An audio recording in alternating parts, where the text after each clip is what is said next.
यदा यदा हि धर्मस्य ग्लानिर्भवति भारत अभ्युत्थानम् अधर्मस्य तदात्मानं सृजाम्यहम् परित्राणाय साधूनां विनाशाय च दुष्कृताम्। सभी प्रेमियों को हरिओम। देखिए, ऐसे बात चलती है ना कि कुछ सच्चे सतगुरु होते हैं जो मंजिल तक पहुंचाते हैं। तो वाकई आप देखिए कि हम सब बहुत भाग्यशाली हैं कि हमको सच्चा सतगुरु मिला है, और हमको गर्व होना चाहिए अपने सतगुरु पर। सोचिए, एक कक्षा 1 का भी गुरु होता है जिसने हमको क्लास फर्स्ट में पढ़ाया था। आज भी मुझे ध्यान है किसी ने इंग्लिश पढ़ाया था। अगर वो गुरुजी भी कहीं मिल जाते हैं तो आज भी उनके पैर छू लेते हैं। उनके प्रति भी इतनी आस्था है कि उन्होंने हमको कक्षा 1 का ज्ञान दिया। अब आप सोचिए कि इससे बड़ी कोई महानता हो सकती है। और उन्होंने भी जो 1 का ज्ञान दिया था तो उसके पहले 4 बार टेस्ट लिया था कि तुम 1 में बैठने लायक हो कि नहीं हो। लेकिन यहाँ पर गुरु तुमको ब्रह्म ज्ञान दे रहा है, ब्रह्म ज्ञानी बना रहा है। इससे उत्तम तो कोई ज्ञान नहीं है। और उसके एवज में ना तुमसे कोई पाई ले रहा है ना पैसा ले रहा है, समय अलग दे रहा है। सोचो क्या नहीं दे रहा है। अगर आप कल्पना करो तो दुनिया में जो कहीं नहीं मिलता वो गुरु तुमको दे रहा है, तो वो तो वैसे ही अनमोल है। तो कुछ सच्चे सतगुरु होते हैं जो मंजिल तक पहुंचाते हैं। और आप देखिए कि गुरु के प्रति जैसे कई बार बात चली है कि 3 चीज़ें अति आवश्यक हैं: अंधी श्रद्धा, अटूट विश्वास और अथाह प्रेम। कभी इसमें कमी मत आने देना। बस अगर तुम्हारी जो फीस है वो सिर्फ यही है, यहाँ धन की फीस नहीं है, तन की फीस नहीं है, यहाँ पर सिर्फ इसी चीज़ की फीस है। इसमें अगर कमी हुई या इसकी किस्त कम हुई तो ध्यान रखना कि फिर श्रद्धावानम लभते ज्ञानम और अश्रद्धालु नाशयानम, फिर सर्वनाश हो जाता है। फिर आपका कहीं अस्तित्व नहीं रह जाता। आप देख लो, अगर एक बार तुम भगवान से विमुख हुए तो भी तुम्हें गुरु बचा सकता है। क्यों? क्योंकि गुरु के पास शक्ति है और युक्ति है, और किसी के पास नहीं है। तो इसलिए हमेशा अपने मन में ये भाव रखना कि तुम गुरु की निगाह से ना गिरने पाना। फिर बहुत अच्छी बात देखिए लग रही थी, आज पढ़ रहे थे, उसमें बता रहे थे, कहा कि देखो, एक बार 4 मित्र होते हैं और वो चारों अंधे होते हैं। तो अंधे होने के कारण एक बार उनमें आपस में विवाद हो जाता है। और विवाद इस बात का होता है, एक शीशे को लेके। एक मित्र कहता है कि मुझे ऐसा लगता है कि जो शीशे का रंग है वो है लाल। तो बाकी जो 3 अंधे मित्र होते हैं वो पूछते हैं, भैया लाल क्यों है? कहा कि लाल इसलिए है कि मेरा जो भाई है वो यूनिवर्सिटी में प्रोफेसर है, और वो कहता है कि शीशे का रंग जो है लाल है, इसलिए उसका रंग लाल होगा। दूसरा कहता है नहीं। कहा मेरा जो बेटा है वो यूनिवर्सिटी में पढ़ता है, और उसने मुझको एक दिन बताया था कि पिताजी शीशे का जो रंग है वो है पीला, इसलिए पीला होना चाहिए। तीसरे से पूछते हैं, भैया तुम बताओ। वो कहता है, भैया मेरा जो बड़ा भाई है वो म्युनिसिपैलिटी में अधिकारी है, और उसने मुझको बताया कि जो शीशे का रंग है वो हरा होता है, इसलिए हरा होना चाहिए। अब चौथा कहाँ चुप रहने वाला? उसने कहा मेरा भाई जो है वो भी अधिकारी है, और उसने मुझको बताया कि शीशे का जो रंग है वो नीला है, अतः नीला होना चाहिए। अब कोई चारों में मतभेद पैदा हो गया। अब उसका उत्तर निकले कैसे? तो जब चारों में सहमति नहीं बनी तो चारों ने कहा कि चलो ठीक है, अगर हमारी सहमति नहीं बन पाती तो उसको इंद्रियों के द्वारा हम परख के देखते हैं। तो उन्होंने क्या किया, उन चारों ने उस शीशे को चाट के देखा कि अनुभव करें कि इसका स्वाद कैसा है, लेकिन विफल रहे। फिर उन्होंने कहा शीशे को इकट्ठा करके आपस में टकरा के देखें कि शायद ध्वनि से मुझको समझ में आ जाए कि इसका स्वरूप कैसा है, फिर भी असफल रहे। फिर उन्होंने उसकी महक को सूंघ के देखा कि इसकी गंध कैसी होती है, इससे हम पहचान कर लें, फिर भी विफल रहे। और लास्ट में उन्होंने उस शीशे को छू के देखा, लेकिन फिर भी विफल रहे। तो भगवान ने इसका जो सारांश बताया उतना सुंदर बताया। कहा देखो, उन्होंने अपनी 4 इंद्रियों के द्वारा उसको जानने की चेष्टा की ना, वो क्या थी, वो थी शब्द, रस, रूप और गंध। तो भगवान ने बोला, कहा देखो, इसी प्रकार तुम भी परमात्मा को अपनी इंद्रियों के माध्यम से जानने की चेष्टा करते हो। क्या पॉसिबल है? सोच के देखो। इसीलिए बोला जाता है कि भोले भाव मिले रघुराई, चतुराई से चतुर्भुज ना मिले मेरे भाई। परमात्मा को प्राप्त करने की सिर्फ एक विधि है, और वो क्या है? सिर्फ एक लाइन में एक सेंटेंस है, वो है पवित्रता। जिस दिन आप पूरी तरह से प्योरीफाई हो गए, आपको परमात्मा साक्षात सामने दिख जाएगा। सिर्फ आपके और उसके बीच में जो पर्दा है वो किसका है? वो माया का है। और जिस दिन आपके अंदर से चोरी, ठगी, बेईमानी, ईर्ष्या, घृणा, कुंठा, ये सब चीज़ें खत्म हो के आप सिर्फ पवित्रता में आ गए, आप देखो। इसलिए कहते नहीं है कि भाव का भूखा हूँ मैं बस, भाव ही एक सार है, भाव से मुझको भजे जो भव से बेड़ा पार है। भाव बिन सर्वत्र दे डालो तो भी सब बेकार है, और भाव से एक फूल भी दो वो मुझे स्वीकार है। तो भगवान को तुमसे चाहिए कुछ नहीं, लेकिन फिर चूंकि तुम इस मायावी संसार में विचरण कर रहे हो और तुम्हें यह सत्य लगने लगता है, तो क्या होता है, तुम उसको अपनी मन और बुद्धि से परमात्मा को आंकने लगते हो। और ये पॉसिबल नहीं। ये जब हम गुरु की शरण में आते हैं तो गुरु हमको ये सारी बात बताते हैं। आप देख लो, इसीलिए परमात्मा को प्राप्त करने के लिए तो आंखों की भी जरूरत नहीं है। आप सोचो, इस दृष्टि से तुम चम की सारी चीजें देख लेते हो, क्या इस दृष्टि से परमात्मा दिख जाता है क्या? परमात्मा तुमको दिव्य दृष्टि से दिखता है, जो तुम्हारी अंदर की है।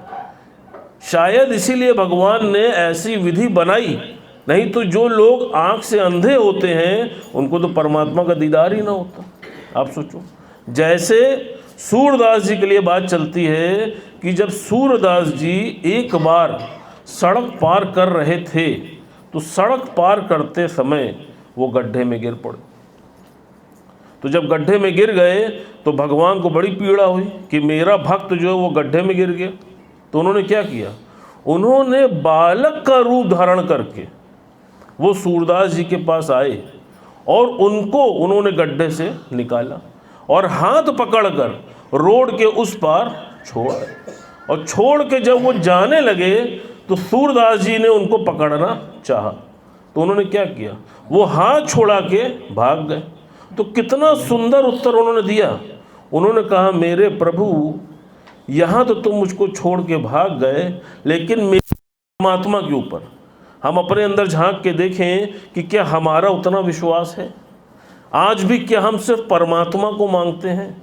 गुरुजी ने यहाँ तक बोला, कहा अगर मांगना ही है तो परमात्मा से ये मांगो, ये जतन करो कि हे परमात्मा, मैं ऐसा क्या करूं कि मैं तुम्हारा प्रिय हो जाऊं।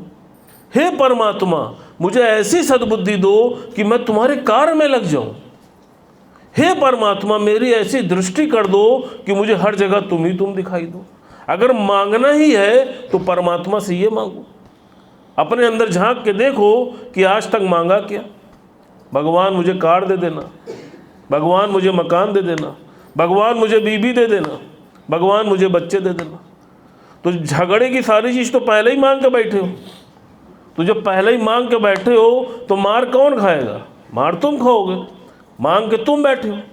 आप देखो भूल किससे होती है? भूल तुमसे होती है। इसीलिए गुरुजी ने बोला, कहा troubles won't come if you do not invite them. अब समस्या को निमंत्रण किसने दिया? तुमने दिया। और दिया क्यों? अज्ञानता के कारण। क्यों? क्योंकि तुमको वो सारी चीजें सत्य भास रही हैं। आज धन तुमको सत्य भास रहा है, पत्नी तुमको सत्य भास रही है, लेकिन ज्ञान में आने के बाद जब गुरु तुम्हारे को दिव्य दृष्टि दे देता है तो फिर तुम कैसे रहते हो? फिर तुम भगवान के होके रहते हो। तुम रहते माया में ही हो लेकिन उसमें लिप्त नहीं हो। गुरु क्या कहता है? गुरु तुमसे यही कहता है कि ये पूरी सृष्टि परमात्मा ने तुम्हारे लिए ही रची है, लेकिन कंडीशन ये है कि इसमें फंसना नहीं है। कहा उस शीशे की तरह कि शीशा स्वागत सबका करता है पर संग्रह किसी का नहीं करता। यही ज्ञान है। तुम भी इस नश्वर संसार में जो कोई भी तुमसे मिलता है, तुम उस पे भगवान की दृष्टि रख के मिलो। तुमको परमात्मा ने किसी कार्य के लिए अपॉइंट किया है। तुम क्या करते हो? तुम उसको परमानेंट समझ लेते हो। गुरुजी ने क्या बोला? कहा nothing is permanent in this world. आप सोचो, कोई भी चीज क्या इस संसार में स्थिर है? और मनुष्य ऐसा भागा है कि उसको हर चीज स्थिर चाहिए, और सबसे पहले तो उसको इनकम स्थिर चाहिए। जीवन अस्थिर है, पल से पल में क्या हो जाए मानो तेरे शरीर का पता नहीं तकदीर का, लेकिन चाहिए सब चीज़ स्थिर। मकान अपना होना चाहिए, वो भी आरसीसी का पक्का होना चाहिए, कच्चा नहीं होना चाहिए। ज्ञान में भले कच्चे रह जाए उसकी परवाह नहीं है, लेकिन मकान पक्का होना चाहिए। पुत्र सच्चा होना चाहिए और बीवी पक्की होनी चाहिए जो मेरे प्रति डिवोटेड रहे। हमारे प्रति कोई कंडीशन नहीं है। आप सोचो, जैसे भगवान ने बड़ा अच्छा इस पे बताया, कहा पहले जो है देखो करते थे नौकरी, एक आदमी कमाता था और 9 आदमी खाता था, इसीलिए उसको कहते थे नौकरी। 9 लोग का परिवार पल जाता था। क्या भैया उसके बाद क्या हुआ? क्या उसके बाद हुआ चाकरी, हम दो हमारे दो। कहें भैया एक कमाता था और 4 खाता था। क्या यहाँ तक भी ठीक है? क्या फिर क्या हुआ? क्या फिर हुआ तनख्वाह, एक कमाए और एक खाए। दोनों मियाँ बीवी अपना कमा रहे हैं, तुम अपने रास्ते हम अपने रास्ते। क्या तनख्वाह, अपना अपना तन खिला लो। और लास्ट में क्या आया? क्या आज की तारीख में वेतन, वो अपने तन का भी लेना।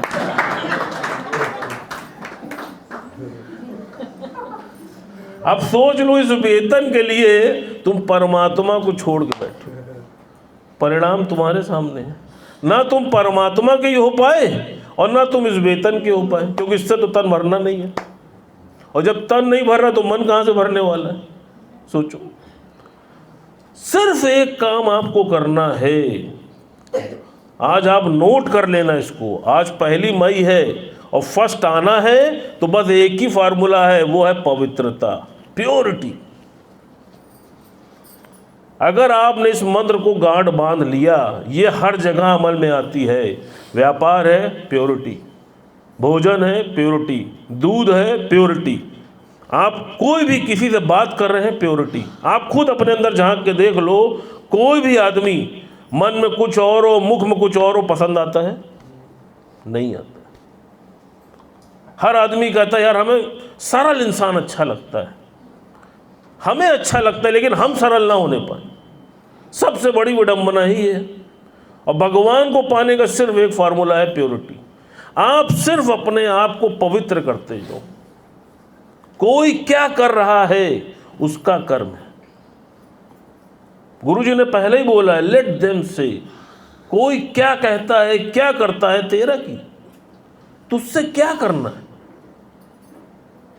और फिर एक बार दादाजी ने सत्संग में लोगों से पूछा कि ये बताओ कि भगवान को क्यों माना जाए। बहुत से लोग आस्तिक होते हैं, बहुत से लोग नास्तिक भी होते हैं। तो जो नास्तिक होते हैं उनका पहला उत्तर था कि क्यों माने, हमें दिया क्या है। क्यों? क्योंकि वो नकारात्मक सोच के होते हैं। उनको जीवन में जो कुछ भी मिला होता है वो भी उन्हें कम ही महसूस होता है। तो उनका पहला उत्तर था कि हमें दिया क्या है, हम नहीं मानते। फिर दादाजी ने कहा कोई बात नहीं, अब जो मानते हैं वो बताओ क्यों मानते हैं। तो उन्होंने कहा कि भगवान ने हमको सुंदर शरीर दिया है, ये नर्तन दिया है, हम थैंकफुल हैं गॉड के। किसी ने कहा मकान दुकान धन दिया है, हम थैंकफुल हैं गॉड के। कहा बहुत सुंदर विवेक दिया है, हम थैंकफुल हैं गॉड के, हम इसलिए परमात्मा को मानते हैं। तो दादाजी ने कितना सुंदर उत्तर दिया। कहा नहीं, कहे परमात्मा को तुम इसलिए मांगते हो, क्यों?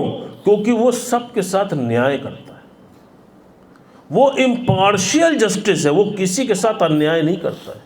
आज भी आप देख लो, अगर कोई जज होता है और उसके बेटे का मुकदमा होता है, फैसला बदल देता है। कोई डॉक्टर होता है, अपनी बीवी का ऑपरेशन करना होता है, हाथ कांप जाता है, अपने सिद्धांतों से डगमगा जाता है। लेकिन जीवन में जब कभी भी संकट आता है तो तुम किसके भरोसे बैठते हो? तुम कहते हो ना परमात्मा देख रहा है। आज भी तुमको विश्वास किसके ऊपर है?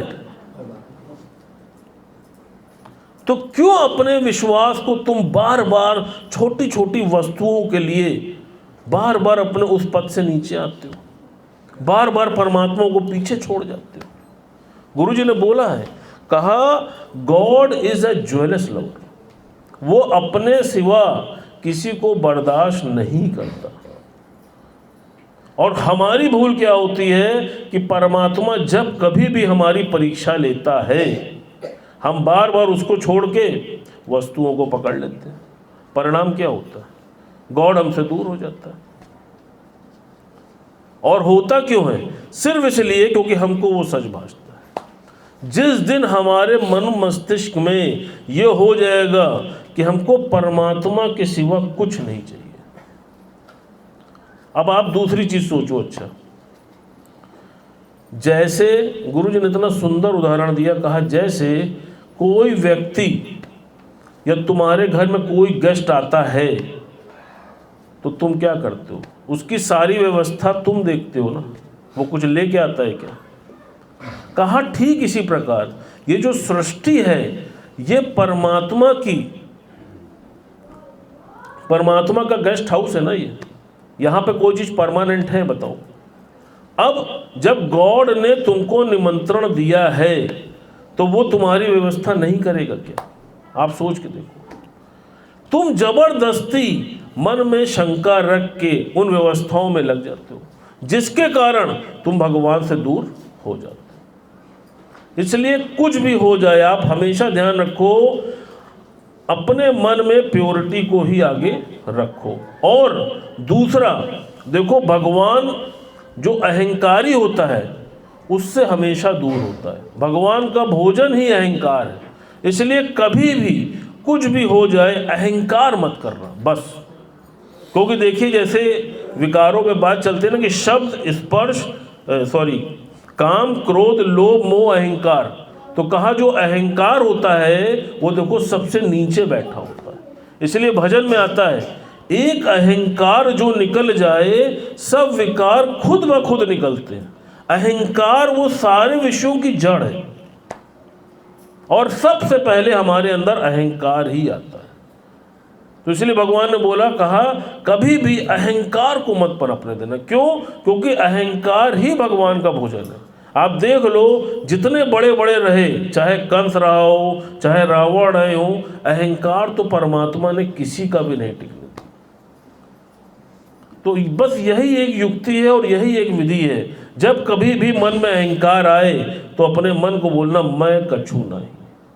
और यहाँ तक भगवान ने बोला, कहा दूसरी विधि भी बोली, कहा उसके बाद भी मन में ना तुम्हारे अहंकार जाए तो अपने अंदर झांक के देख लेना। कहा क्या?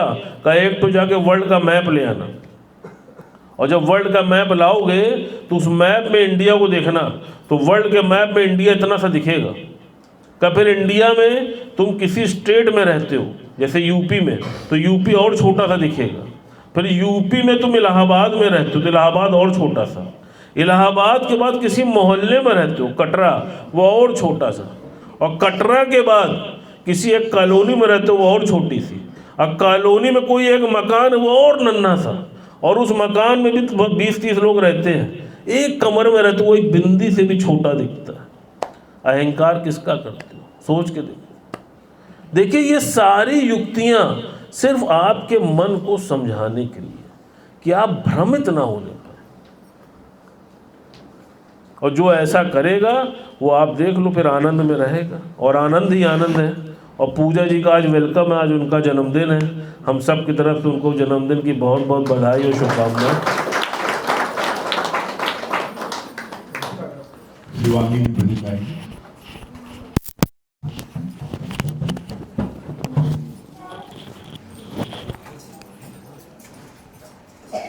सभी प्रेमियों को हरिओम, राम राम। और पूजा जी को बहुत बहुत बधाई हो जन्मदिन की। कविता, अच्छा सॉरी, कविता जी को। कहाँ से कविता। कविता जी। जागे रे भाग्य मेरे जागे, संतों के संग नाता छोड़ के हो, संतों के संग नाता छोड़ के भागे रे भरम सारे भागे, सतगुरु के संग नाता जोड़ के हो, सतगुरु के संग नाता जोड़ के। जागे रे भाग्य मेरे जागे, सतगुरु के संग नाता जोड़ के हो, सतगुरु के संग नाता जोड़ के। भागे रे भरम सारे भागे, सतगुरु के संग नाता जोड़ के हो, सतगुरु के संग नाता जोड़ के। तिनका था रास्ते पे खड़ा हुआ, दुनिया के रंग में रंगा हुआ। तिनका था रास्ते पे खड़ा हुआ, दुनिया के रंग में रंगा हुआ। तूने उठाया गले से लगाया, तूने उठाया गले से लगाया, अब ना जाऊंगी तुझे छोड़ के। जागे रे भाग्य मेरे जागे, सतगुरु के संग नाता जोड़ के हो। जागे रे भाग्य मेरे जागे, सतगुरु के संग नाता जोड़ के। भागे रे भरम सारे भागे, सतगुरु के संग नाता जोड़ के हो, सतगुरु के संग नाता जोड़ के। माया के बंधन सच्चे नहीं, जो कोई आए यहाँ टूटे नहीं। माया के बंधन सच्चे नहीं, जो कोई आए यहाँ टूटे नहीं। तू ही किनारा, तू ही सहारा, तू ही किनारा, तू ही सहारा।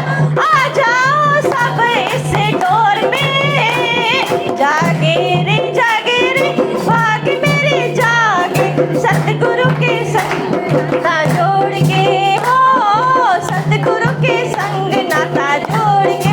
भागे रे भरम सारे भागे, सतगुरु के संग नाता जोड़ के हो, सतगुरु के संग नाता जोड़ के। सतगुरु जैसा यहाँ कोई नहीं, दुनिया में ऐसा प्यार देखा नहीं। सतगुरु जैसा यहाँ कोई नहीं, दुनिया में ऐसा प्यार देखा नहीं। तू ही मेरा दाता, तू ही विधाता, तू ही मेरा दाता, तू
अब हमारी नवरत्नियों में जो है नीलू जी एक स्टेंडर सुनाएगी भजन का। मन मेरी सांझ सवेरे,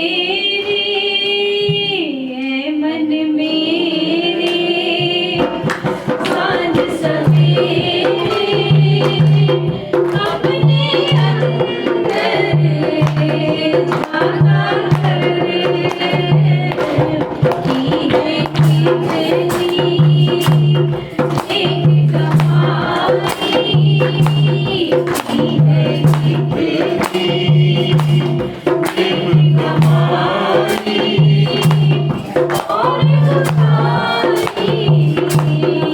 आका करे,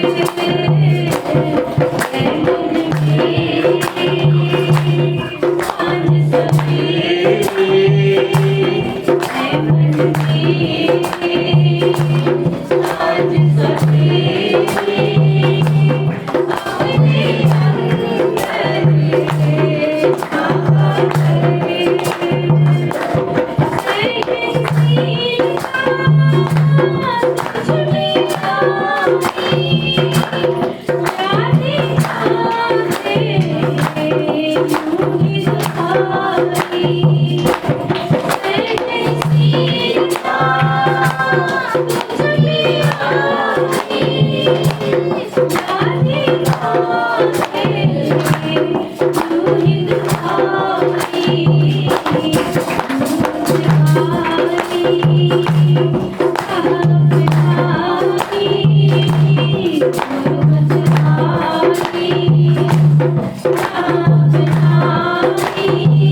अब हमारे नवरत्न में जो है जवाब देंगे संजय भैया। एक स्टेज सुनाइए आप।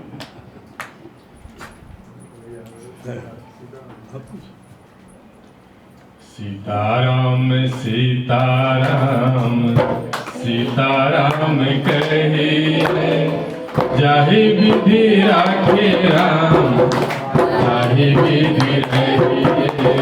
सीताराम सीताराम सीताराम कहिए, जाहि विधि राखे राम, जाहि विधि रहिए।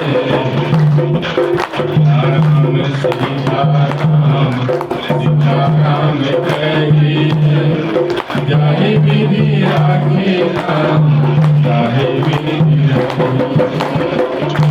मुख में हो राम राम, राम सेवा हाथ में, धूप केला नहीं जाए राम तेरे साथ में। मुख में हो राम राम, राम सेवा हाथ में, तू अकेला नहीं जाए राम तेरे साथ में। विधि का विधान जान, हानि लाभ सही है। विधि का विधान जान, हानि लाभ सही है। जाहि विधि राखे राम, जाहि विधि रहिए।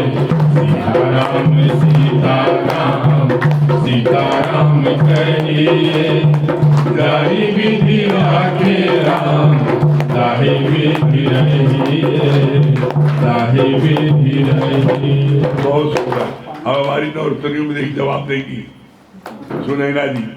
एक स्टेज सुनाइए।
बहुत बढ़िया। अब जिसको जिसको जो है लक्ष्मी चाहिए, खूब ध्यान सुनेगा, लक्ष्मी गाने जा रही है।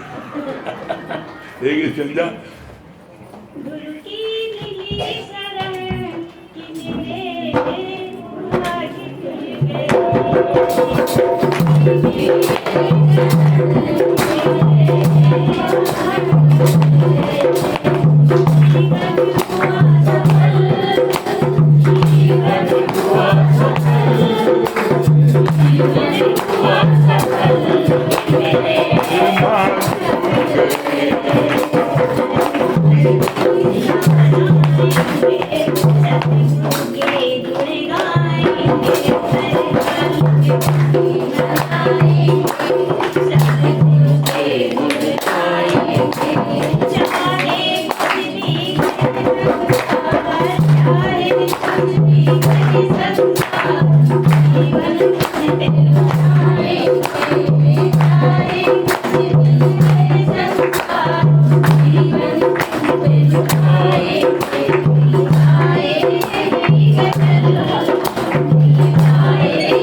बहुत सुंदर। अब देखिए नौरतन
जलती हुई दुनिया में मतलब शीतल छाया, जैसे यहाँ भी जैसे कितनी ठंडक मिल रही है, वैसे हम लोग गुरु जी को विश्वास करके कितना मतलब अंदर से ठंडे हो गए हैं।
महाराज। हरिओम गुरु।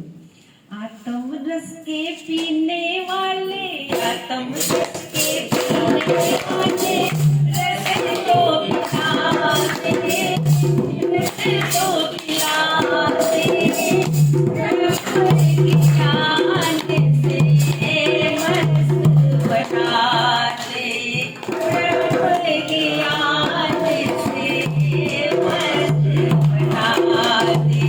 आत्म रस के पीने वाले, आत्म रस के पीने वाले, रस को पिला दे, रस को पिला दे, ब्रह्म ज्ञान से मस्त बना दे, ब्रह्म ज्ञान से मस्त बना दे। बहुत देखिए हमारे जो है भजन सम्राट हमारे मनीष भैया जो हम लोगों के जो है कोनूर हीरा है, अब वो सुनाएंगे, आप लोग सुनिए, भैया सुना रहे हैं। हरिओम गुरु जी। आप एक बार जो है बड़े भाग्य से ऐसे कोनूर हीरा आता है, तो इनके लिए मनीष भैया के लिए एक छोटा तालियां बजाइए को परखने के लिए, क्योंकि इतना दिया पता चलाओ तुम दुखियों का दुखड़ा दूर करो,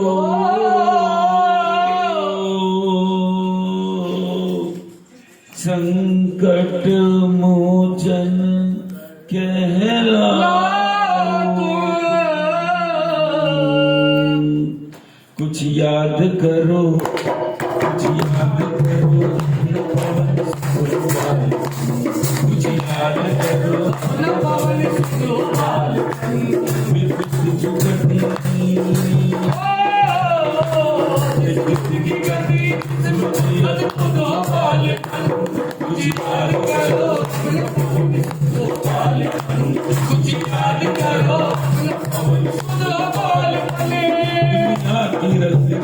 तुम्हारी उड़ान को तुमने हिला के दिया था आसमान को, आकाश तुम्हारे लिए था एक अखाड़ा, एक अखाड़ा, एक अखाड़ा, जिसने भी टक्कर उसे पल भर में बचाया, उसे पल भर में बचाया, उसे पल भर में बचाया। बिजली की तरह लगते थे सूरज की तरफ, मुखड़े में छिपा करके दीवार को किया तुम खा गए वक्त का हुआ आदमी का गोला, आदमी का गोला, आदमी का गोला, ताकत तुम्हारी देख के ब्रह्मांड का डोला,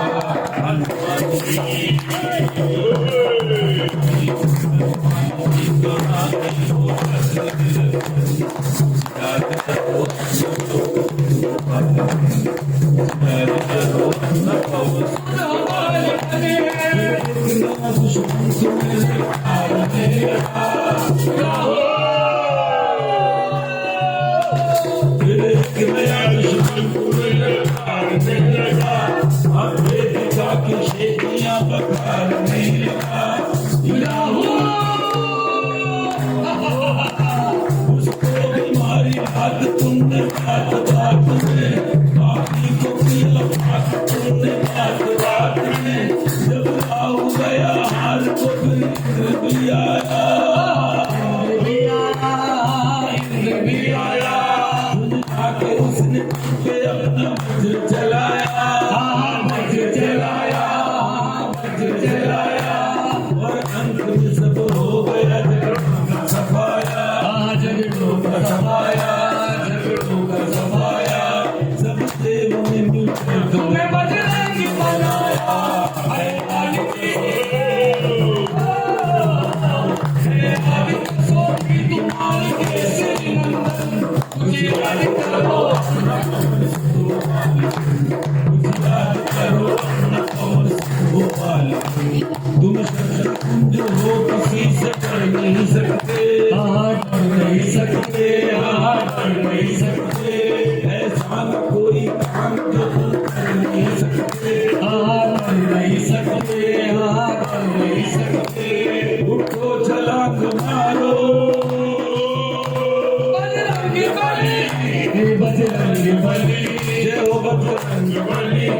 है बजरंग बली, उठो संकट के तुम मारो बजरंग बली, जय हो बजरंग बली, तू है बजरंग बली, बजरंग बली उठो बजरंग बली, जय हो बजरंग बली, उठो बजरंग बली, जय हो बजरंग बली, जय हो बजरंग बली।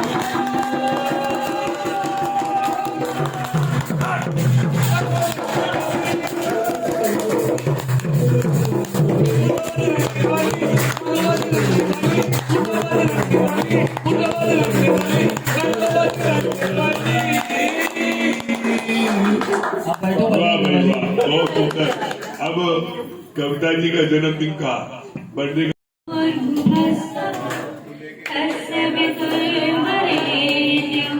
भर्गो देवस्य धीमहि धियो यो नः प्रचोदयात्।